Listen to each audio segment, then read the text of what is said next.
శ్రీ స్వర్ణగిరి ఆధ్యాత్మిక సమాచారానికి స్వాగతం. సాయంత్రం 6:30 అఖిలాండ కోటి బ్రహ్మాండ నాయకుడైన స్వర్ణగిరి శ్రీ వెంకటేశ్వర స్వామివారిని మాడ వీధులలో శోభాయమానంగా ఊరేగిస్తూ భక్తుల గోవింద నామస్మరణలతో మేళతాళ మృదంగ మంగళ ధ్వనుల మధ్య భక్తి గీతాలాపనలతో శ్రీ స్వామివారికి తిరువీధి ఉత్సవ సేవను ఘనంగా నిర్వహించారు.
తిరువీధి ఉత్సవ సేవ అనంతరం శ్రీ వెంకటేశ్వర స్వామివారు దేదీప్యమానంగా వెలుగుతున్న సహస్రదీప కాంతుల మధ్య ఊయలలో ఆసీనులై భక్తులకు దర్శనమిచ్చారు.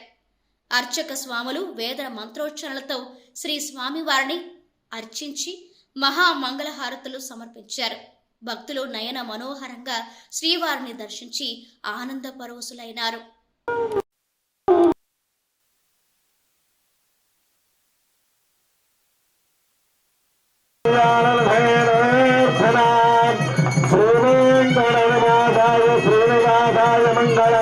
ओम विष्णु परम पदम सदा पश्चिम सूर्य